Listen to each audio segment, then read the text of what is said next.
Hey, good afternoon, good morning, good evening, vinyl community. Mr. Rick back once again for another session. Go back to the country records again. And take a look at some of the albums that I want to show you. That I just got through listening to this for the umpteenth time. And one of the things that I enjoy about this album, this is the Nitty Gritty Dirt Band, Will the Circle Be Unbroken?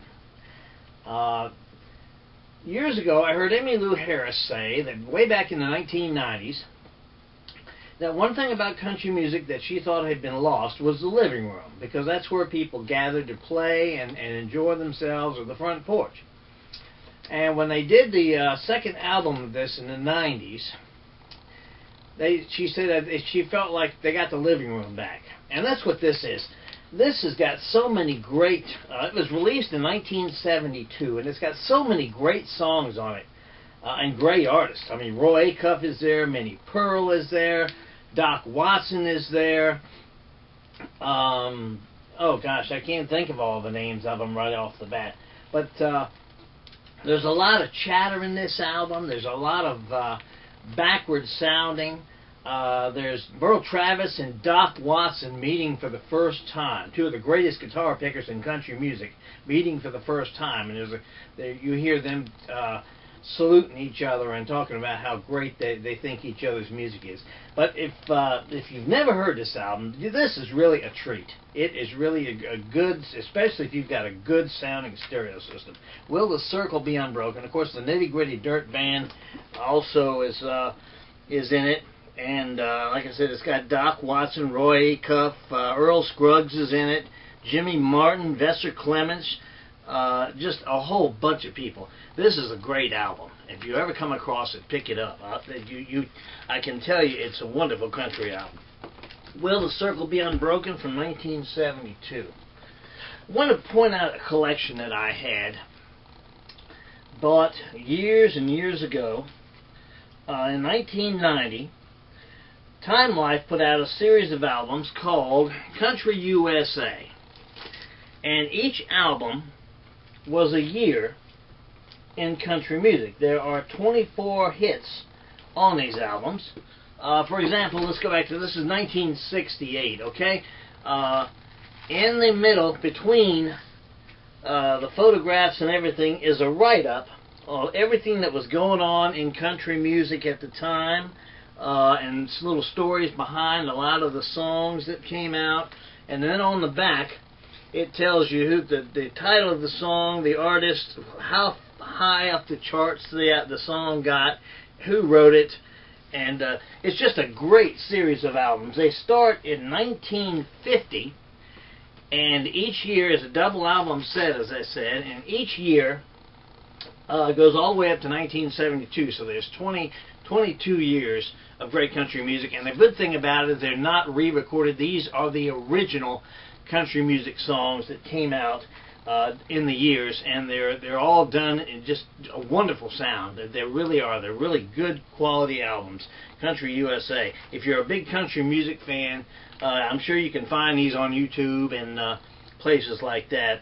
I don't know if Time Life is. I don't think Time Life is offering it anymore, since it's been 30 years since they came out. But a great sound there. Here is Loretta Lynn. This is an album called Here's Loretta Lynn. And the reason I brought this up is because this was done on the Vocaline, on Decca's budget label. But these are her first records from 1960, 61, and 62. Every artist, of course, very few of them started out on a major label. Loretta Lynn, of course, didn't either. She started out on Zero Records way back in 1960. And and that's what they did here. They released this on a budget label, and I've got her first Decca album in this country. But I'll tell you what, she sounds like a city slicker compared to the records on Zero Records. This is really a good listen. If you happen to come across Here's Loretta Lynn on the Vocaline label, and you want to hear some real early Loretta Lynn, this would be the album to get. Here's a couple of the Lewis family albums. Little Roy Lewis was probably one of the great. I know he was. He was one of the great banjo pickers of the age.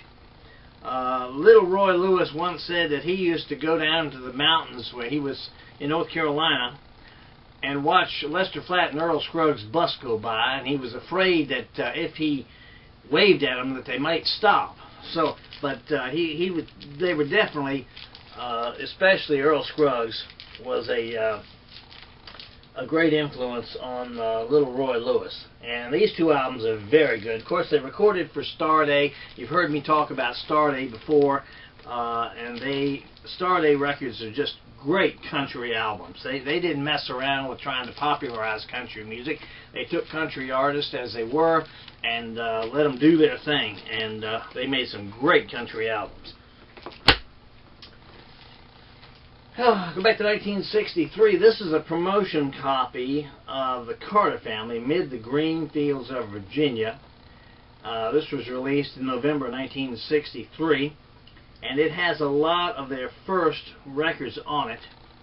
And I guess the 20s and the 30s of the original Carter Family. This was the first reissue of the selections on LP, and it also includes some of the Bristol Sessions work of 1927. And this is a very good album. Keep on the Mid the Green Fields of Virginia, the Carter Family. Here's another good album. Here's Johnny Cash. This is from 1962, and the sound of Johnny Cash. It's got his hit In the Jailhouse Now. But the greatest song, in my opinion, is Mr. Lonesome. That's he really outdoes himself in his very low octave tune. This album is a good example of his sound in the early '60s, and it really is a great LP. It just drips with originality. That's the sound of Johnny Cash from 1962. Here's a reissue of Ray Price's greatest hits. Ray Price, of course, was a good friend of Hank Williams back in the early 50s. Hank Williams is responsible for bringing Ray Price along and helping him as much as he possibly could. And without Hank Williams, Ray Price probably wouldn't have climbed the ladder as fast as he did. But he had some great albums, great songs, and this album's got Crazy Arm on it, which was a big master hit. City Lights, which was written by Bill Anderson in 1958. Heartaches by the Number was another #1 for him in 1959. Good country album, good country sound. That's Ray Price's greatest hits, originally released in 1961. And I want to show you a compilation also that I have. Polydor put out the series on Hank Williams way back in 1985, and I collected everything I could. Of course, I'm a big Hank Williams fan. You probably recognize that. But these are the original records. There is no colorization. Hank Williams records over the years there have been instruments added and subtracted, and they've just played around with them so much. These are the original albums that came out, the entire chronologically of discography of Hank Williams. This is the first album, and it includes his first records with the Willis Brothers on the Sterling label, and his first few records on the Sterling label from 1946, December of '46. There's a write-up in it, of course, that tells you everything that was going on in his life and in country music at that time. And like I said, they are the original releases that they released. And they produced, there's 1, 2, 3, 4, 5, 6, there are eight double album sets here that go through the entire discography of Hank Williams. This one from 1948 and 49 and 50, and as you see, that's from December of 50 to July of 51.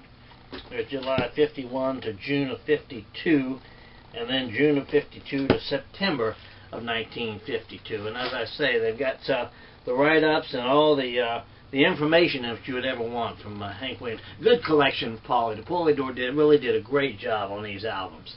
So if you're a big Hank Williams fan, you're looking for a copy of his discography, and you want it all, you can get most of it on those records. Okay, and that's all I've got for right now.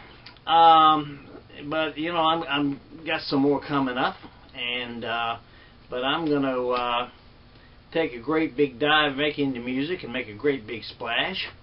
Or as the old goat would say, I'm going to go dive into the world of music. Hope you'll join me, okay? This is Mr. Rick saying, if the good Lord's willing and the creeks don't rise, we'll see you for long.